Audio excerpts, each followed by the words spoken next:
कहानी की शुरुआत होती है एक छोटे से टाउन से, जहां बॉयड नाम का एक शेरिफ हाथ में घंटी लिए हर घर के बाहर जा रहा है। वो चिल्ला चिल्ला कर सबको एक ही बात बोलता है, सूरज ढलने वाला है, अपने घरों के अंदर जाओ और दरवाजे लॉक कर लो, क्योंकि इस जगह की रातें सुकून वाली नहीं है, बल्कि रूह कपा देने वाली चीखों वाली है। यहीं हमें एक माँ और उसकी छोटी बच्ची दिखाई देती है, जो कि बाहर खड़े अपने पति का इंतजार कर रही है। अंधेरा गहरा हो चुका है, पर वो घर नहीं लौटा। मजबूरी में उन्हें घर के दरवाजे बंद करने पड़ते हैं। तभी उस बच्ची को एक आवाज आती है। खिड़की के बाहर एक मासूम सी दिखने वाली बूढ़ी औरत खड़ी है। वो उस छोटी बच्ची से मीठी आवाज में कहती है, बेटा क्या तुम अपनी दादी के लिए खिड़की खोलोगी? मासूम बच्ची अपनी माँ के रोकने से पहले ही खिड़की खोल देती है, और फिर जो हुआ वो बहुत डरावना है। अगली सुबह जब उस बच्ची का पिता घर लौटता है तो उसे घर के बाहर भीड़ मिलती है। बॉयड उसे अंदर ले जाता है, और जो वो देखता है उसके बाद अब उसकी दुनिया उजड़ चुकी थी। उसकी पत्नी और बच्ची का वो हाल हुआ था जिसे देख पत्थर दिल भी रो पड़े। शेरिफ बॉयड गुस्से और दुख में चिल्लाता है, कितनी बार समझाना पड़ेगा? इस जगह पर रात का मतलब सिर्फ मौत है। यहाँ के नियम नहीं माने तो अंजाम यही होगा। अब सीन कट होता है और हम मिलते हैं मैथ्यूज फैमिली से। जिम, उसकी पत्नी टेबिथा और उनके दो बच्चे जूली और एथन अपनी आरवी वैन में मजे से सफर कर रहे हैं। तभी रास्ते के बीचों बीच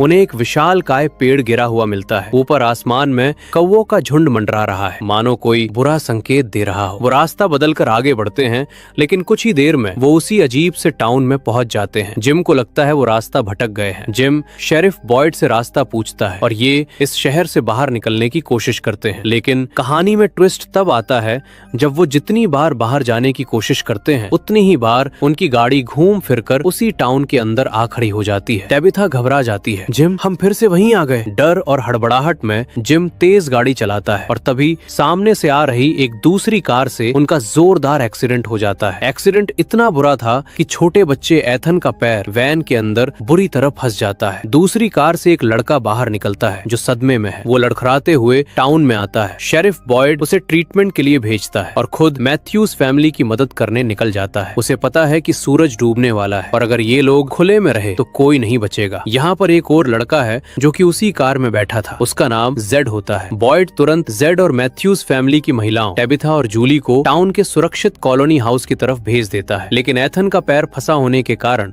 बॉयड और जिम को उसी आरवी वैन में रुकना पड़ता है। बॉयड अपनी जेब से पत्थर का बना एक अजीब सा ताबीज निकालता है और उसे वैन के दरवाजे पर लटका देता है। वो कहता है, चाहे कुछ भी हो जाए, रात भर ये दरवाजा मत खोलना। वो बाहर घूम रहे हैं और वो इंसानों जैसे ही दिखते हैं इधर। टेबिथा और जूली भागते हुए कॉलोनी हाउस पहुंचते हैं। अंधेरा होते ही जंगल से सफेद कपड़ों में मुस्कुराते हुए कुछ लोग बाहर निकलते हैं। वो चिल्लाते नहीं, वो भागते नहीं, वो बस धीरे धीरे इंसानों की तरफ बढ़ते हैं, एक डरावनी मुस्कान के साथ। रात का घना अंधेरा वैन को चारों तरफ से घेर चुका है। अंदर जिम, शेरिफ बॉयड और एक लड़की क्रिस्टी जो टाउन की मेडिकल हेल्पर है, सांसें रोक कर बैठे हैं। छोटा एथन काफी दर्द में है। उसका पैर लोहे के बीच बुरी तरह फंसा है, लेकिन बॉयड उसे चुप रहने का इशारा करता है। तभी वैन की बॉडी पर उंगलियों के फिसलने की आवाज आती है, जैसे कोई धीरे धीरे वैन का दरवाजा खोलने की कोशिश कर रहा हो। जिम अपनी गन निकालता है, लेकिन बॉयड उसका हाथ पकड़ लेता है। बॉयड की आंखों में वो पुराना खौफ है। वो फुसफुसाता है, ये तुम्हारी गोलियों से नहीं मरेंगे जिम। अगर तुमने आज खिड़की का शीशा भी खोला तो सुबह हम में से कोई जिंदा नहीं बचेगा। बाहर से एक औरत की आवाज आती है जो कि बहुत ही शांत और मधुर है। क्या कोई अंदर है? हमें मदद चाहिए, हम बहुत ठंड में हैं। जिम को लगता है कि शायद कोई इंसान बाहर फंसा है, लेकिन क्रिस्टी उसे रोक देती है। ये वही राक्षस हैं जो अपना रूप बदल सकते हैं और इंसानों जैसी आवाज भी निकाल सकते हैं। इधर टेबिथा और उसकी बेटी जूली को कॉलोनी हाउस में है। ये टाउन के बीचों बीच एक बड़ी हवेली जैसा है जहाँ लोग एक साथ रहते हैं। यहाँ की लीडर है डोना। डोना टेबिथा को एक कड़वा सच बताती है, यहाँ दो रास्ते हैं, या तो टाउन में रहो और उनके नियमों से चलो, या यहाँ हमारे साथ आजादी से रहो। लेकिन याद रखना, यहाँ गलती की सजा सिर्फ मौत है। जूली खिड़की के पास खड़ी होकर बाहर की खामोशी को महसूस करने की कोशिश करती है। तभी उसे अंधेरे में कई सफेद आकृतियां नजर आती हैं। वो लोग कोई राक्षस नहीं लग रहे थे, बल्कि पुराने जमाने के कपड़े पहने हुए आम इंसान लग रहे थे, जो बस खड़े होकर घर की तरफ देख रहे थे और मुस्कुरा रहे थे। वो डरावनी मुस्कान जूली के जहन में बैठ जाती है। उसी रात एक लड़की जेड के दोस्त को मार देती है। उसने ऐसा क्यों किया ये हमें आगे पता चलेगा। एक्सीडेंट वाली कार का मालिक यानी जेड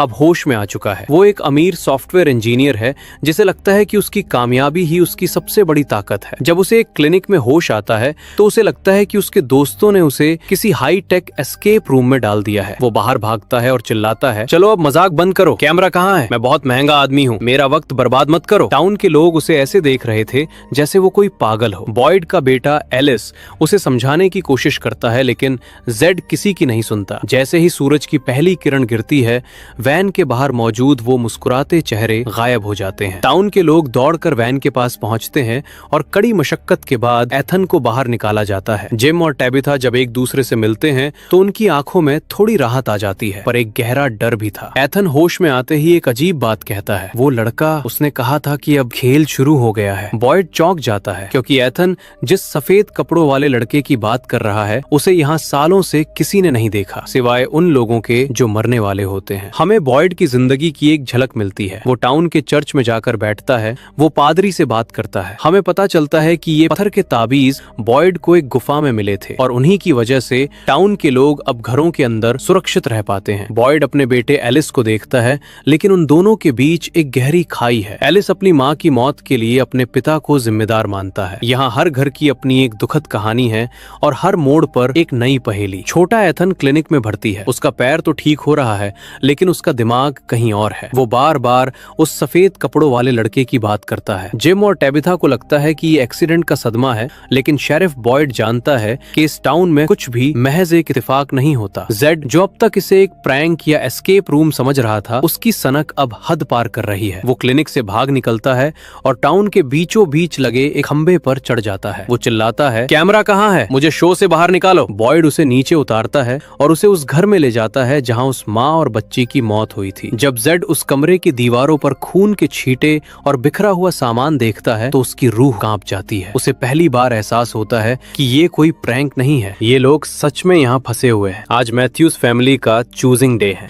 जब भी कोई नया परिवार यहाँ आता है, उन्हें चुनना पड़ता है कि वो कहाँ रहेंगे। टाउन, जहाँ शेरिफ बॉयड के सख्त नियम चलते हैं और हर कोई अपने अलग घर में रहता है। कॉलोनी हाउस, जहाँ डोना का राज है। सब मिलजुल कर एक कम्युनिटी की तरह रहते हैं और आजादी का जश्न मनाते हैं। जिम और टेबिथा के बीच बहस छिड़ जाती है। जिम को लगता है कि टाउन सुरक्षित है, जबकि टेबिथा को लगता है कि कॉलोनी हाउस में उनके बच्चों को अकेलापन महसूस नहीं होगा। अब कहानी जाती है सारा पर। सारा को अजीबोगरीब आवाजें सुनाई देती हैं। वो आवाजें उसे डराती हैं, उसे उकसाती हैं। उसे वो आवाजें आदेश देती हैं कि अगर उसे यहाँ से बाहर निकलना है तो उसे न्यू कमर्स को खत्म करना होगा। इसीलिए सारा ने जेड के दोस्त को मार था। इन्हीं आवाजों ने उसे उकसाया था। यहीं से पता चलता है कि ये जगह सिर्फ बाहर से हमला नहीं करती, ये आपके दिमाग के अंदर घुसकर आपको पागल कर देती है। टाउन के चौक पर सब इकट्ठा होते हैं। चूजिंग डे के हिसाब से जिम और टेबिथा अपना फैसला सुनाते हैं। जिम टाउन में रहने का फैसला करता है, लेकिन उनकी बेटी जूली, जो अपनी माँ से नाराज है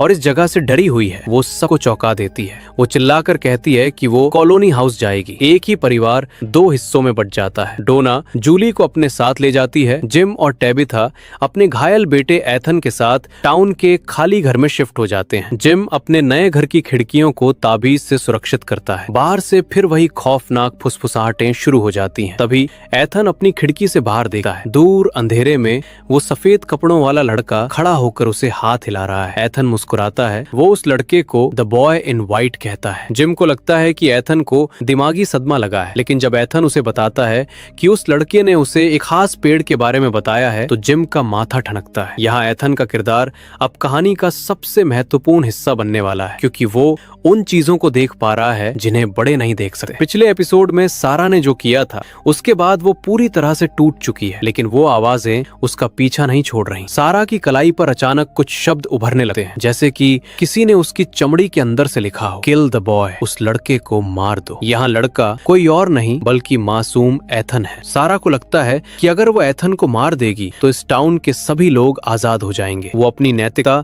और उन डरावनी आवाजों के बीच बुरी तरह फंसी हुई है। शेरिफ बॉयड और जिम टाउन के बाहर के जंगलों की छानबीन करने निकलते हैं। बॉयड जिम को एक बहुत ही अजीब पेड़ के पास ले जाता है। ये कोई मामूली पेड़ नहीं है, इसे फारावे ट्री कहा जाता है। बॉयड एक पत्थर उठाता है और उस पेड़ के खोखले तने के अंदर फेंकता है। कुछ ही सेकंड बाद वो पत्थर कहीं और से गिरता है। बॉयड समझाता है कि ये पेड़ एक तरह के पोर्टल है। अगर आप इनके अंदर जाते हैं तो आप टाउन के किसी भी रैंडम हिस्से में निकल सकते हैं, लेकिन ये खतरनाक भी है क्योंकि आप किसी बंद कोठरी में या किसी पेड़ की ऊंची टहनी पर भी निकल सकते हैं। इधर जेड अब भी अपनी पुरानी जिंदगी और इस नई नरक जैसी जगह के बीच तालमेल बिठाने की कोशिश कर रहा है। उसे पता चलता है कि उसका सबसे अच्छा दोस्त जो उसके साथ गाड़ी में था अब इस दुनिया में नहीं रहा। जेड का घमंड अब पूरी तरह टूट चुका है। वो टाउन के मैकेनिक वैज्ञानिक और बाकी लोगों से इस जगह के टेक्निकल पहलुओं के बारे में सवाल पूछने लगता है। उसे एक पुरानी फोटो मिलती है जिसमें एक आदमी वही ताबीज पहने खड़ा है, जिससे जेड को यकीन हो जाता है कि इस जगह का इतिहास बहुत पुराना है। इधर जूली कॉलोनी हाउस के माहौल में ढलने की कोशिश कर रही है। उसे वहाँ का लड़का एलिस काफी पसंद आता है। एलिस उसे एक पुरानी झील के पास ले जाता है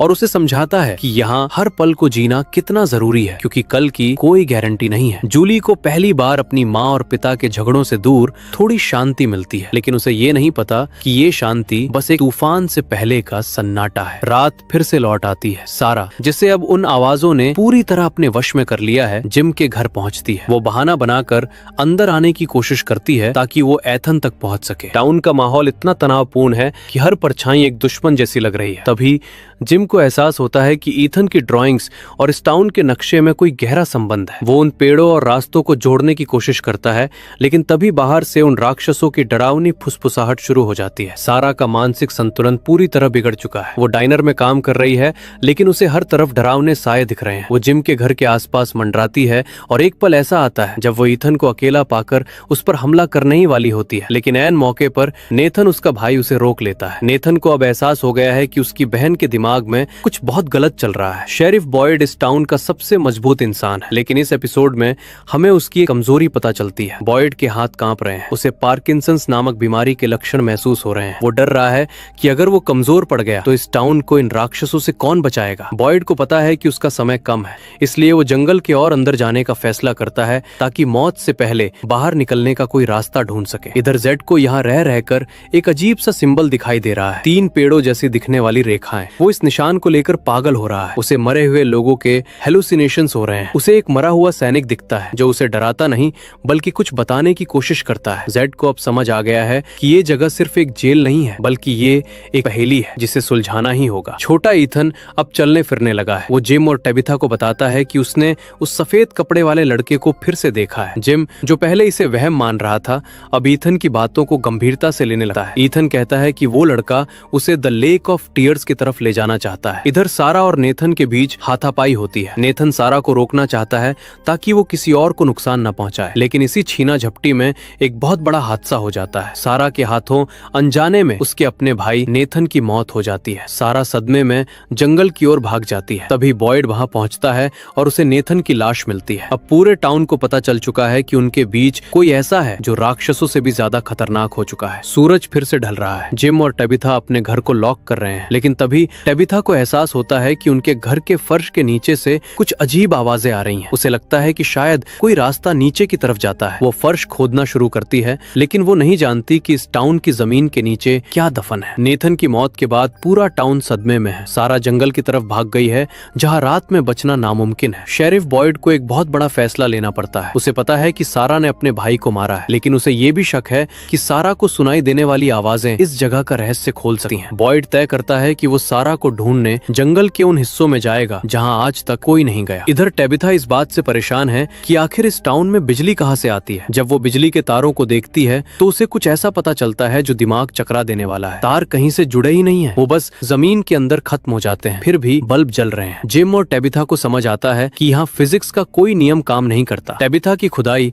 उसे एक गहरी सुरंग की तरफ ले जा रही है और उसे डर है कि शायद ये राक्षस दिन में यही नीचे छिपे रहते हैं। जेड और जिम पहली बार एक साथ आते हैं। जेड को वो अजीब सिंबल चैन से जीने नहीं दे रहा। वो जिम को बताता है कि अगर वो एक रेडियो टावर बना सके तो शायद वो बाहर की दुनिया से संपर्क कर पाएंगे। जिम, जो एक इंजीनियर है, इस आइडिया पर काम करने को राजी हो जाता है। ये पहली बार है जब टाउन के लोगों में बचने की एक ठोस उम्मीद जगती है, लेकिन क्या ये जगह उन्हें इतनी आसानी से सिग्नल भेजने देगी? खैर, अब हमें फादर खत्री के बारे में एक चौंकाने वाला सच पता चलता है। उनके पास एक बैग है जिसमें एक खून से लथपथ चॉकलेट का डिब्बा है। वो बॉयड को बताते हैं कि वो इस टाउन में कैसे आए और उनके आने से पहले उन्होंने क्या किया था। फादर खत्री को लगता है कि ये टाउन भगवान की दी हुई कोई सजा है या शायद कोई इम्तिहान। वो बॉयड को सारा को बचाने के लिए कहते हैं, क्योंकि उन्हें लगता है कि सारा भगवान का कोई जरिया हो सकती है। कॉलोनी हाउस में जूली और फातिमा के बीच दोस्ती गहरी हो रही है, लेकिन यहाँ का माहौल भी अब बदलने लगा है। लोगों के बीच सस्पेंस बढ़ रहा है कि क्या उन्हें सच में यहाँ से निकलने की कोशिश करनी चाहिए या बस सुरक्षित रहना चाहिए। जेड वहाँ जाकर सबको अपने रेडियो प्लान के बारे में बताता है, जिससे लोगों में डर और उम्मीद दोनों बढ़ जाती है। रात होते ही बॉयड को जंगल में सारा मिल जाती है। वो मरी नहीं है, लेकिन उसकी हालत बहुत खराब है। वो डरी हुई है और बॉयड को बताती है कि वो आवाज आवाजें अब और भी ज्यादा साफ सुनाई दे रही हैं। तभी उन्हें झाड़ियों में कुछ हिलता हुआ दिखता है। इस बार वो राक्षस नहीं है बल्कि कुछ और है, कुछ ऐसा जो उन राक्षसों से भी ज्यादा पुराना और खौफनाक लग रहा है। इधर जिम और जेड अब पूरी तरह से अपने रेडियो टावर वाले प्लान में जुट गए हैं। जिम को एहसास होता है कि अगर वो कॉलोनी हाउस की छत पर एक बड़ा एंटीना लगा सके तो शायद उन्हें कोई सिग्नल मिल जाए। टाउन के लोग अपना सामान, तांबे के तार और बिजली के पुर्जे इकट्ठा करने लगते हैं। पहली बार इस मुर्दा टाउन में एक नई उम्मीद दिख रही है, लेकिन जेड को अब भी वो डरावने साए दिख रहे हैं जो उसे चेतावनी दे रहे हैं कि कुछ चीजें दफन ही अच्छी होती हैं। उनसे ज्यादा छेड़छाड़ का अंजाम बहुत खतरनाक हो सकता है। शेरिफ बॉयड अब जंगल के उस हिस्से में है जहां आज तक कोई नहीं पहुंचा। उसके साथ सारा है जिसे टाउन के लोग कातिल मानते हैं। सारा बॉयड को बताती है कि ये आवाजें उसे डरा नहीं रही हैं बल्कि उसे रास्ता दिखा रही हैं। अचानक जंगल के बीचों बीच उन्हें सैकड़ों जूते जमीन पर बिखरे हुए मिलते हैं। ये उन लोगों के जूते हैं जो यहाँ सालों पहले आए और कभी वापस नहीं गए। तभी सारा को एक नई आवाज सुनाई देती है। वो बॉयड से कहती है, वो कह रहे हैं कि तुम्हें वापस चले जाना चाहिए, तुम्हारी पत्नी यहाँ खुश नहीं है। बॉयड अंदर से टूट जाता है क्योंकि उसे अपनी पत्नी की मौत का गहरा दुख है। क्या ये आवाजें सच बोल रही हैं या बॉयड के दिमाग से खेल रही हैं? खैर, इधर टाउन में एथन फिर से ड्राइंग बना रहा है। इस बार वो एक मकड़ी के जाले और एक टावर की फोटो बनाता है। जब जिम उसकी ड्राइंग देखता है तो वो हैरान रह जाता है क्योंकि वो बिल्कुल वैसी ही दिख रही थी जैसा रेडियो टावर वो बनाने की कोशिश कर रहा था। एथन मासूमियत से कहता है, ये मेरी कहानी नहीं है पापा, ये इस जगह की कहानी है। कॉलोनी हाउस में भी डर का माहौल है क्योंकि डोना को लगता है कि रेडियो टावर बनाने की वजह से ये जगह उन पर गुस्सा कर रही है। तभी जिम को रेडियो पर एक हल्की सी आवाज सुनाई देती है। जिम आसमान की तरफ देखता है। बादल बहुत तेजी से घूम रहे हैं और बिजली कड़क रही है। ऐसा लग रहा है मानो ये टाउन अब अपना असली रूप दिखाने वाला है। जिम चिल्लाता है, हमें ये टावर आज ही खत्म करना होगा वरना कल शायद हम सब खत्म हो जाएंगे। अब हम बॉयड का एक फ्लैशबैक दिखाया जाता है जब उसकी पत्नी एबी और उनका बेटा एलिस पहली बार इस टाउन में आए थे। उस वक्त यहाँ कोई ताबीज नहीं था। लोग अपनी गाड़ियों में छिपते थे और रात भर जंगल में उन राक्षसों से भागते थे। बॉयड ने देखा था कि कैसे लोग हर रात कुत्तों की तरह मारे जाते थे। एबी इस दहशत को बर्दाश्त नहीं कर पा रही थी और धीरे धीरे उसका मानसिक संतुलन बिगड़ने लगा था। इसी दौरान बॉयड को जंगल में वो रहस्यमयी ताबीज मिले थे जिससे इस टाउन में पहली बार शांति आई थी, लेकिन उस शांति की कीमत बहुत भारी थी। जेड को अब वो 3 लाइनों वाला सिंबल हर जगह दिख रहा है। वो एक पुरानी डायरी ढूंढ निकालता है जो उससे पहले यहाँ रहने वाले किसी शख्स की थी। जेड को एहसास होता है कि जो पागलपन उसके साथ हो रहा है वो पहले भी किसी के साथ हो चुका है। उसे एक मरे हुए आदमी का साया दिखता है जो एक पियानो बजा रहा है। जेड को समझ आ जाता है कि ये टाउन सिर्फ लोगों को मारता नहीं है बल्कि उन्हें एक लूप में फंसा देता है। जिम, जेड और टाउन के बाकी लोग मिलकर कॉलोनी हाउस की छत पर रेडियो टावर खड़ा करने में कामयाब हो जाते हैं। जिम के अंदर एक अजीब सा जुनून है। उसे लगता है कि बस एक सिग्नल और उसकी फैमिली इस नर्क से आजाद हो जाएगी, लेकिन डोना अब भी डरी हुई है। उसे लगता है कि ये टावर उनकी सुरक्षा को कमजोर कर सकता है। यहाँ हमें विक्टर के बारे में और जानने को मिलता है, वो आदमी जो इस टाउन में तब से है जब वो बच्चा था। विक्टर और एथन के बीच एक अजीब सी दोस्ती हो गई है। विक्टर एथन को बताता है कि पेड़ अब करीब आ रहे हैं, इसका मतलब है कि जंगल छोटा हो रहा है और खतरा बढ़ रहा है। विक्टर की बातें हमेशा पहेलियों जैसी होती हैं, लेकिन वो सच साबित हो। तभी टाउन में सन्नाटा छा जाता है। कॉलोनी हाउस में एक शख्स जिसे बाहर खड़ी एक खूबसूरत दिखने वाली राक्षस औरत ने बहला लिया था, खिड़की खोल देता है। जैसे ही खिड़की खुलती है वो राक्षस औरत अंदर आ जाती है और उसकी डरावनी मुस्कान चीख में बदल जाती है। कॉलोनी हाउस जो अब तक सबसे सुरक्षित जगह थी एक कसाई खाने में तब्दील होने वाली है। जैसे ही वो औरत अंदर आती है वो केविन का चेहरा नोच डालती है। देखते ही देखते दर्जनों मुस्कुराते हुए राक्षस कॉलोनी हाउस के अंदर घुस जाते हैं। अंदर भगदड़ मच जाती है। लोग अपनी जान बचाने के लिए इधर उधर भाग रहे हैं। जूली और फातिमा खुद को एक छोटे से कमरे में बंद कर लेती हैं और दरवाजे पर ताबीज लटका देती हैं। बाहर से उनके दोस्तों की चीखें सुनाई दे रही हैं जो रहम की भीख मांग रहे हैं, लेकिन ये राक्षस किसी को नहीं छोड़ते। डोना सबको बचाने की कोशिश करती है, लेकिन खून की नदियां बह चुकी है टाउन की इस तबाही से दूर। बॉयड और सारा जंगल के बहुत अंदर पहुंच चुके हैं। बॉयड अपने साथ 2 चीजें लाया है, एक ताबीज और फादर खत्री का वो बैग। सारा को फिर से आवाजें आने लगती हैं, लेकिन इस बार वो डरावनी नहीं बल्कि चेतावनी भरी है। तभी उन्हें जंगल के बीच में एक बहुत बड़ा लाइट हाउस जैसा कुछ दिखता है। इस सूखे जंगल के बीचों बीच एक लाइट हाउस का होना नामुमकिन है। बॉयड को समझ आता है कि इस जगह की हकीकत उनकी सोच से कहीं ज्यादा परे है। जंगल में आगे बढ़ते हुए बॉयड और सारा एक ऐसी जगह पहुंचते हैं जहां चारों तरफ विशालकाय मकड़ी के जाले माले बुने हुए हैं। अचानक बॉयड को महसूस होता है कि उसे किसी चीज ने काट लिया है। उसे भ्रम होने लगता है। उसे अपनी मरी हुई पत्नी एब्बी की आवाज सुनाई देती है जो उसे वापस जाने को कह रही है। सारा उसे खींचकर आगे ले जाती है, वरना बॉयड वहीं अपना दम तोड़ देता। टाउन में जिम, जेड और बाकी बचे हुए लोग रेडियो टावर को चालू करने की आखिरी कोशिश करते हैं। आसमान में काला घना कोहरा छा गया है और मौसम बहुत हिंसक हो चुका है। जिम पागलों की तरह सिग्नल ढूंढ रहा है। तभी अचानक रेडियो से एक आवाज आती है, हेलो, क्या कोई वहाँ है? जिम की खुशी का ठिकाना नहीं रहता। वो चिल्लाता है, हाँ, मेरा नाम जिम मैथ्यूज है, हम यहाँ फंसे हुए हैं। रेडियो के दूसरी तरफ से एक ठंडी और शांत आवाज आती है। वो आवाज कहती है, जिम, तुम्हारी पत्नी को नीचे फर्श में खुदाई नहीं करनी चाहिए थी। जिम के पैरों तले जमीन खिसक जाती है। इसका मतलब है कि कोई उन्हें देख रहा है, कोई उनकी हर हरकत पर नजर रख रहा है। ये कोई साधारण टाउन नहीं, बल्कि किसी का एक्सपेरिमेंट या कोई क्रूर खेल है। इधर घर में टेबिथा ने फर्श के नीचे इतना गहरा छेद कर दिया है कि वो एक गुफा में गिर जाती है। जब वो वहाँ टॉर्च जलाती है तो उसे वो चीज दिखती है जो इस टाउन का सबसे बड़ा राज है। वो उन राक्षसों का घर है। वो सब वहाँ सो रहे। तभी अंधेरे में उसे विक्टर मिलता है। विक्टर उसे चुप रहने का इशारा करता है और बताता है कि अगर वो अभी बाहर नहीं निकले तो सूरज ढलते ही ये सब जाग जाएंगे। विक्टर टेबिथा को सुरक्षित बाहर निकालने का वादा करता है। इधर जिम रेडियो पर मिली उस आवाज से पूरी तरह हिल चुका है। वो चिल्लाकर पूछता है, तुम कौन हो? तुम्हें कैसे पता मेरी पत्नी क्या कर रही है? लेकिन रेडियो पर सिर्फ सन्नाटा छा जाता है। अचानक आसमान से बिजली गिरती है और उनका बनाया हुआ रेडियो टावर और पूरी मेहनत पल भर में राख हो जाती है। टाउन के लोगों की आखिरी उम्मीद भी टूट जाती है। जंगल के अंदर बॉयड और सारा की हालत खराब है। बॉयड को मकड़ी के जालों के बीच से गुजरते वक्त कुछ अजीब सा एहसास होता है। वो और आगे नहीं बढ़ पा रहे। तभी सारा को वो सफेद कपड़ों वाला लड़का दिखता है। वो लड़का सारा को इशारा करता है कि उन्हें एक खाली पेड़ फारवे ट्री के अंदर कूदना होगा। बॉयड पहले तो हिचकिचाता है, लेकिन उनके पास और कोई रास्ता नहीं है। वो सारा को धक्का देता है और खुद भी उस पेड़ के खोखले तने में कूद जाता है। पेड़ के अंदर कूदते ही बॉयड एक ऐसी जगह टेलीपोर्ट हो जाता है जहाँ से निकलना नामुमकिन है। वो एक पत्थर की संकरी कोठरी जैसी जगह में फंस गया है जहाँ कोई दरवाजा नहीं है। वो ऊपर देखता है जहाँ से बहुत थोड़ी सी रोशनी आ रही है। तभी अंधेरे से एक कमजोर सी आवाज आती है, कौन है वहाँ? इधर टाउन में रात का अंधेरा फिर से छाने वाला है। जिम, डोना और बाकी लोग मलबे के पास खड़े हार मान चुके हैं। तभी अचानक दूर से हेडलाइट्स की रोशनी चमकती है और एक बड़ी बस टाउन की तरफ आती हुई दिखाई देती है। टाउन के लोग दंग रह जाते हैं। उन्हें लगता है कि अब और भी मासूम लोग इस नर्क में फंसने वाले हैं। सीजन के एंड में हमें दिखाया जाता है कि बस के रुकते ही एक शख्स बाहर देखने वाला है और इसी सीन के साथ इस कहानी का पहला सीजन खत्म हो जाता है। आगे की कहानी के लिए कमेंट्स